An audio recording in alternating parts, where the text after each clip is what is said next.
them out, put them on the gram scale, and start weighing them. When I hit the 42 grams, that's the ideal weight for that. It duplicates the factory. And each end, I don't know if it makes any difference, but I match. This has been one that's been turned down out of one of these, a solid one. And this is the small lip on one end and the thicker lip on the other end. So I duplicate that as the factory weight. Why they're not even, I don't know, but I'll do it that way. So that's what the governor weights look like in comparison. Throttle all the way down to the floor, and all your throttle plates and your carburetor is wide open. That arm on your transmission has to be in the most rearward position. And if it's not, what happens? You have three adjustment points, up at the carburetor, at the firewall, and down at the transmission. You have a slip joint. But what happens if they're not correctly adjusted? Don't get a kick down. Don't get a kick down, or you have an erratic shifting. Will it shift out of a low gear too soon? Oh yeah, yeah. Which way?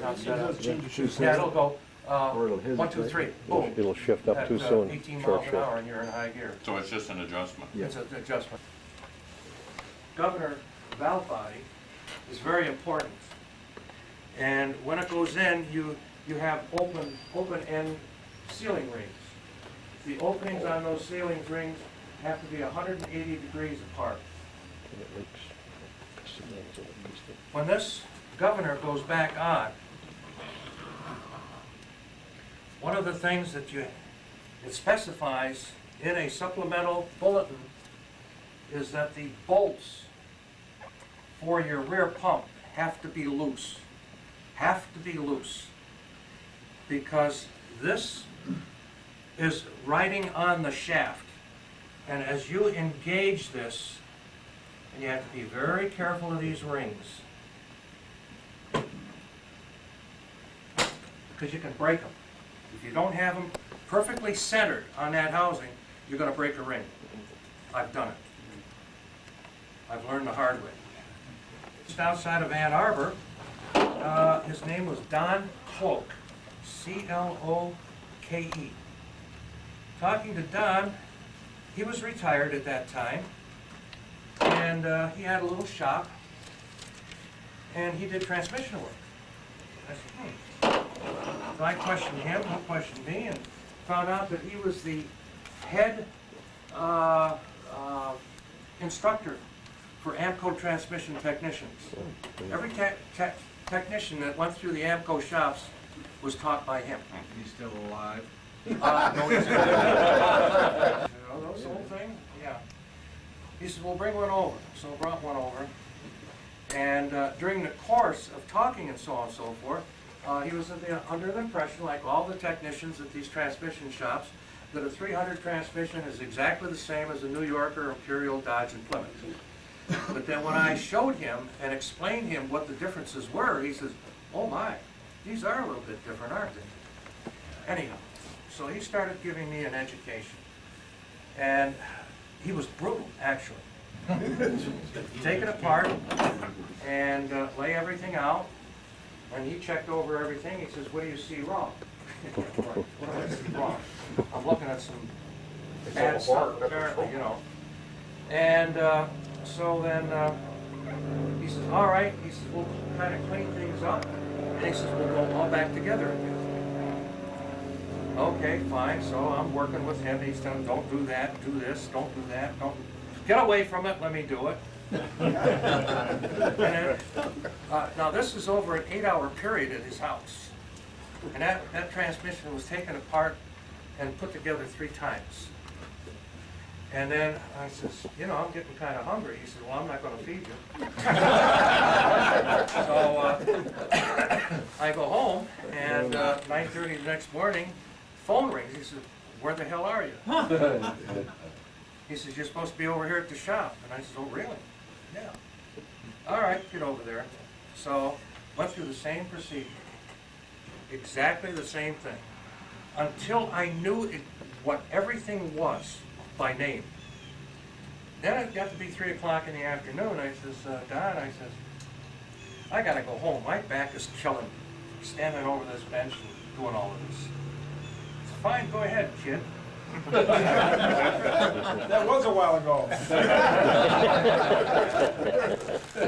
And so, called me the next day, he says, I've got a kit ordered for the transmission. We're gonna rebuild it.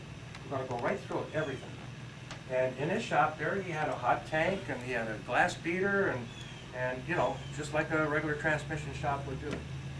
And he says, you're gonna rebuild this thing. And he says, I'm gonna go through it first, I'll rebuild it. Then I'm gonna tear it back down, and you're gonna go through it. 45 pounds. And he says, well, he says, these things go in at 75 inch-pounds. I says, well, okay, how do you relate that? Band adjustments. Not everybody can do it. I had my son try and do it one day, and he just couldn't do it. Just couldn't do it. It seems like there's a certain touch.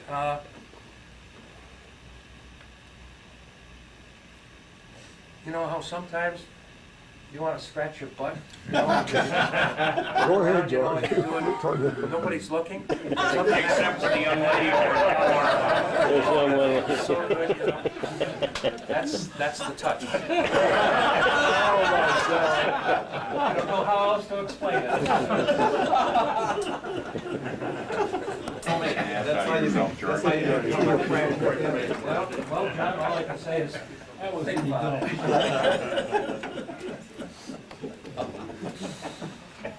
Adjustment on the kick-down band and a reverse band. And there's a certain, also there, like I say, there's a certain feel. You can feel when it starts coming off the band. It becomes much looser. That's about right there. And you don't want to go back too far on this, because between this screw adjustment and the band, you have an adapter that contacts the band and contacts this bolt. If you go too far, that piece will fall down inside the transmission. It's no big deal since you're going to take the transmission apart. But if you're doing this after it's all together, and you do that, you got to take it apart. It sounds like You got to start all over. I agree.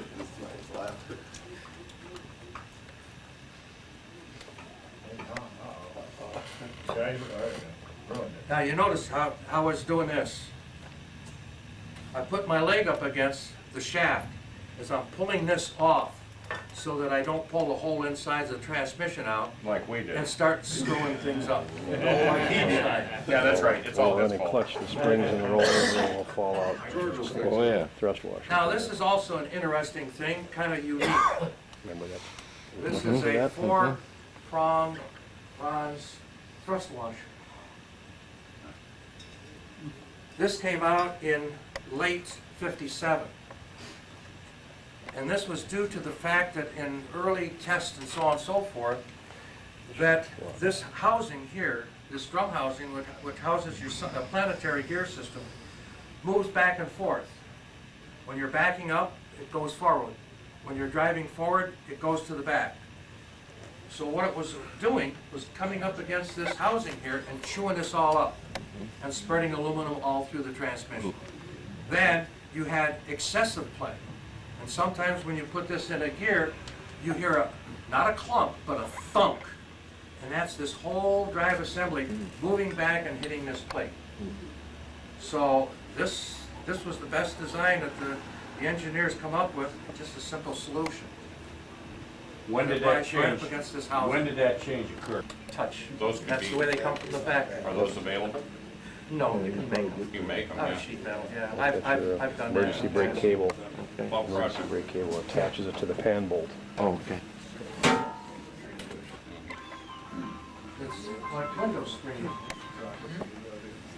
And the most important thing is these seals on each end that meets the valve body.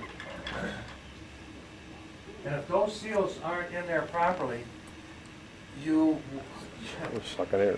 think that you're sucking fluid, but you're not. You'll be sucking air. And the transmission will not last very long.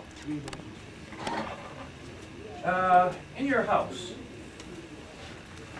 your water line and so on and so forth. You ever at the kitchen sink or the bathroom sink, and you turn off the faucet real quick and you get a bang? Water hammer. Water hammer? Okay. This thing actually creates that problem within the transmission. And I'll refer to a normal transmission in this way. A normal transmission will have, I hope I got them here, but I don't see them. In there. That spring will be that long. Then for a heavy duty one, you'll find a spring in there about this long. In a 300 transmission, you will find a spring that's zero, not in there. No spring at all.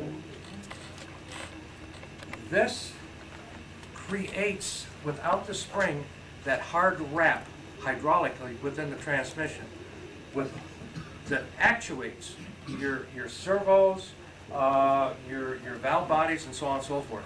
That's what is desirable. Quick application. Your geometry with inside the transmission, with your servos, your valve body, your band application, everything has to work very smoothly. And to get everything smooth, you have to refer to the supplemental portion of the transmission section for the 300. It is not in your regular service manual for your 1960, 1957, or whatever. It's a separate publication that only went to the technicians. It was not given out to the general public. So, that's one of the unique things about a 300 transmission. And this goes all the way up through your 1961. And when you get into the 62 transmissions, you find that you compensate for this by having different kickdown levers. And we'll get into that here also. So these worked for Ram Chargers at Chrysler. They were all racers, and they knew the faults and so on and so forth with the transmissions, engines, and rear ends. And there was a lot of thought. And through the years, people said, well, you know, you take a 727 transmission, you put a shift kit in it. Well, you do that to one of these transmissions. There's no way. Absolutely no way that these can be modified. In any form. Piece valve body, 56 And- and 59. I'll show you the reason why. 3. On the 59 and a half, it's a 2-piece, even though you don't count the center piece. It's one piece that sits up here and one piece sits on here. That's the brains. That's the brains of the transmission, basically. Going from 3 to 2, was that an improvement? Pardon? Going from 3 to 2, was that an improvement? There's been contention one way or another. It was just a battle of engineers as far as I know. But when one of these transmissions are properly built and the later transmissions are properly built, they're the same. They're the same. It's just the engineering difference, that's all. As far when you look at it, it looks like a washer without a hole in it. But on closer inspection, you find a hole in there that's probably twice the thickness of a hair. And generally when these things take apart, if you're not watching that, you pull this apart, that thing falls out. You don't know what it was, where it is, and you can never find it again. But it makes this valve body and this transmission go crazy without it. It is so extremely erratic. As you're slowing down, it'll shift into low gear at about 25 miles an hour. Just snap your head. And I've learned that the hard way too. And I've had washers now, when I find that some of them are missing, the transmission has failed so terribly. I have a friend of mine, he solders a small washer that fits right in that hole. Then I drill a small hole through it, and then it's repaired. And one side has to be smooth because it goes up against the metal portion of the valve body. So one side has to be perfectly flat and leak-proof. Your kickdown servo. This is your reverse band.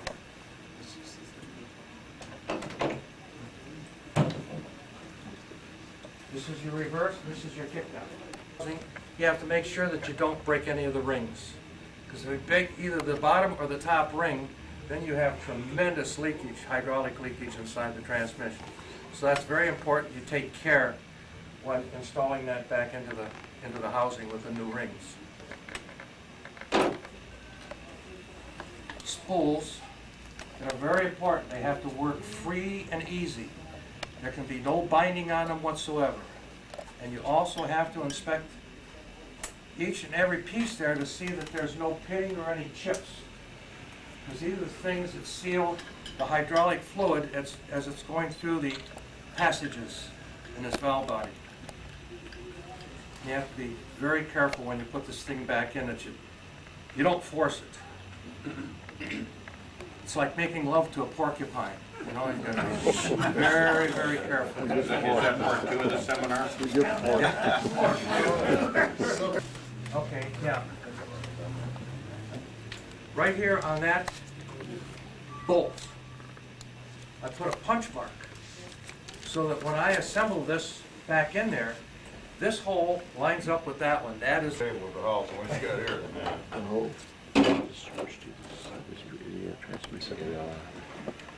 now. Not even got a bench press. Well, that's okay. Leave that there.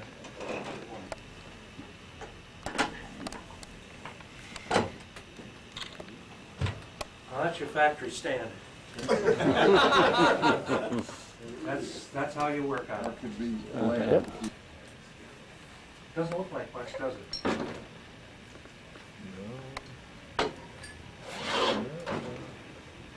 Well, the hotel's gonna be mad at me. So take one of these apart and check the face of your input shaft.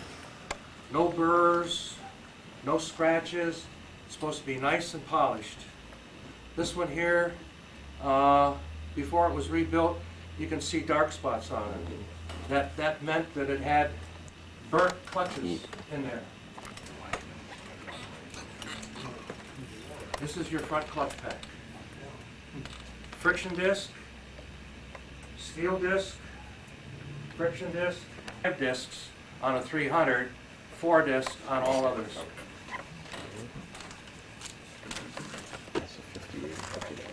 If you could see this with an internal camera.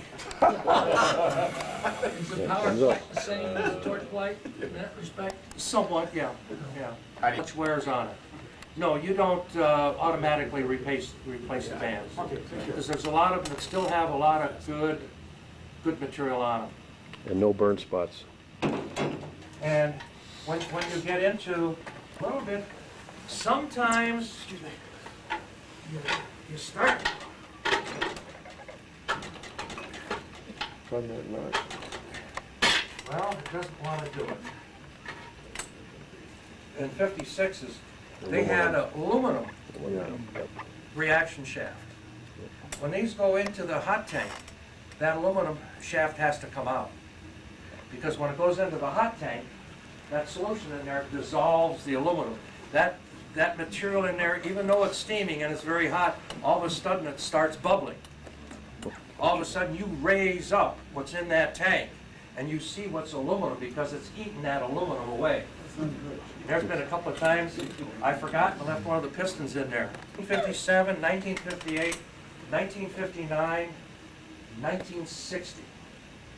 And the only, excuse the language, bastard is in 1961. Different band material. Did you hear that, Andy?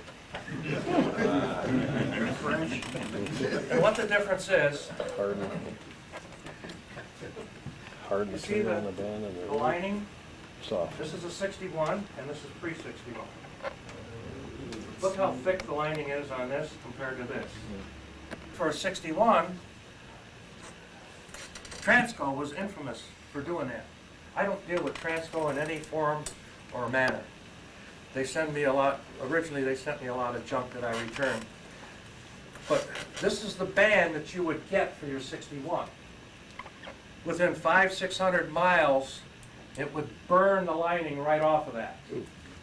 And turn this band a tempered blue color. And in addition, that thing will go down there and plump. You feel lucky. But if it's not gonna work for you, It's not gonna. no way. Borrow one of those, you No can. way. It's like putting a needle bearing together that fell apart. Yeah.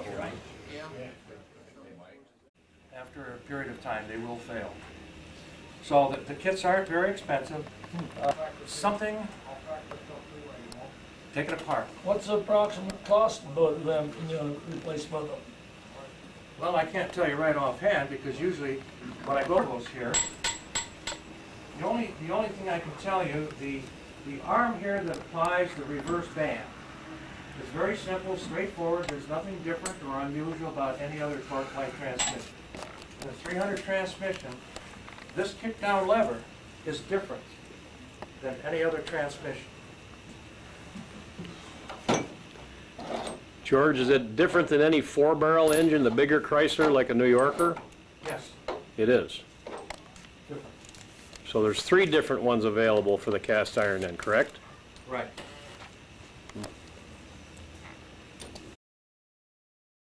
Something to do with it.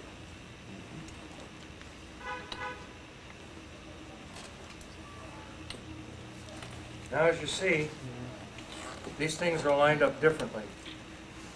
Do those wear? Yes, they will wear at this point here, but not to the point of unserviceability. Of these that you find in transmissions, from a Windsor all the way up to a 300. And the 300 has the closest ratio. Okay. Can you all see that? Yeah. It's closest to the pivot. Like a teeter-totter with the short end Yeah. shorter. This is where the lever, in a machine shop, and they have a CAD machine, they do this and they do that. And he said, yeah, we can make that. So I bought a bar of aluminum. And he bored this thing and then just cut these pieces out. So we can buy them now, right, George? Yes, From you you? can buy these. They were worn out. They needed a major overhaul. Ford was a little bit better. If you got 150 to 180,000 miles out of a Chrysler transmission, that was really good. All you needed was a light overhaul. They were much more durable. Because their geometry and hydraulic pressures on the inside was more aggressive. And people with soft asses, Lincoln owners, Cadillac owners, they didn't like that shit. So that's why Chrysler So did that's why Ollie lose a lot of likes his business back Buicks, in those years, because they don't shift. because of the transmission It ratio. doesn't jar his back, And you his talk to any transmission man, vertebrae. within reason, a transmission that you can He feel your likes shifts Dynaflow. will last a lot longer. There's a man shaking his head, there's a Chrysler man there, right? So that's one of the differences. When you get into the 727 transmissions, About 10 you of them. have different kick-down levers also. Different ratios. They're marked right on there too, aren't they? And it depends upon a 727, what the person is using that car for. Now this lever will come out. This is generally a 2.9. Yeah, 2.9 is a standard. They want a little bit more street performance, okay? From there on, I put a 3.2 in. A quicker band application, closer. And then when they go into street racing, 212-4571. That is a 4.2. That is the next one down from the 5-point heavy transmission kickdown lever. This is 4.2. Excellent. So this transmission will be built with Kevlar bands and Kevlar friction discs in the clutch packs. It's going to take an abuse. And there'll be other modifications that you can do to the valve body. Some people want a manual shift. They put it in low gear, and that won't come out of low gear until they push it into the number 2 position. Stays in 2 gear, it goes into 3 gear. Okay, I can modify those, and I've done, I don't know, probably 30, 40 of them. And then when you get the step down, you want something that's not a manual shift, but you want a lot firmer shifting, 727, then you go to the 3.9 or 3.2, either one are available. These are all available through Chrysler Corporation or through any performance transmission company that has kits, they call conversion kits for 727s. Transmission, yeah, they have that part throttle, yeah. On a competition transmission, you don't want that. No, I've written for a straight tank. Yeah, this is strictly for normal straight down. Part throttle kick down and so on and so forth. Yes. This little baby here, when you take that out, you run your finger down on the inside, both ends. And if you feel a groove, there is a groove in there. That's an oil groove. But if you feel 3 grooves in there, You got too many. this is no good. This won't seal anything. You're going to lose a lot of hydraulic pressure on the inside. Unfortunately, they do not make a bushing that you can replace.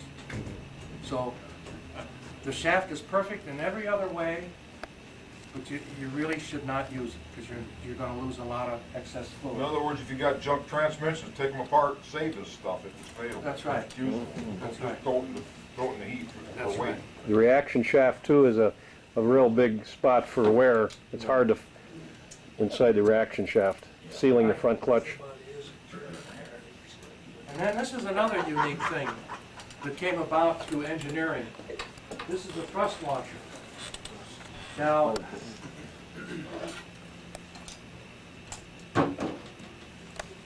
yeah, this rides, well, that has to be scrutinized very, very carefully. And this is another trouble spot. If this starts pitting, sometimes you can take it in the machine shop and they can make an extremely light cut. And they can smooth that off so it runs on this needle bearing. A caged mini needle bearing down in the bottom here. That's very important. And yeah, what I was saying here is this little thin washer, this was also an innovation too in the later transmissions, that they would run against one another. This is aluminum, and it would be running against aluminum. And time after time, if there wasn't proper lubrication, what would happen? It starts galling Galling both it. surfaces and tearing them up. Then it starts eating into these shafts for your pinions. So they come up with this steel washer that went in between that rode on. So that eliminated the galling between the two aluminum surfaces. That solved the problem. That galling produced. George, is there any secret on hooking up the shifter into the transmission? Well, yeah, like your book says, you hold in the reverse button at all times, and you push that shift cable in with approximately 5 pounds of pressure. And on your early transmissions, you have the clamp on the outside, 1 pound, hold the reverse button in, push that in, spin the wheel down till it contacts, and turn that wheel 5 holes, starting with the first hole that lines up. You turn that 5 holes, you put your bolt in there, lock it down, and that should be your adjustment. Don't But then twist you- the bolt off. Pardon? Don't twist the bolt off. Oh, yeah, that's right. They won't Also, take much. too, in conjunction, you have to have all your linkage from your accelerator pedal to your car. Accelerator pedal to the firewall, to the carburetors, from the firewall down to your transmission. All of that is very important. Think all the extra bucks he could have made catered to gearheads. That's right, that's right. So, you know, out in the world, there's times that people say, well, you know, I got this transmission out of a New Yorker or an Imperial, and it's, you know, 1853, that's a 300 transmission. George, I want to ask you a question. Like, one of these fellows was saying for putting those springs in that kit or that tool you got, he made one out of wood with nails. Can you press, you know, turn that upside down and tap Sprite and put clutch. a pattern in or Do it with grease. You can do it with grease. Yeah,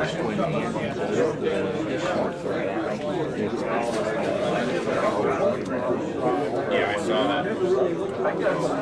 I did, Branson did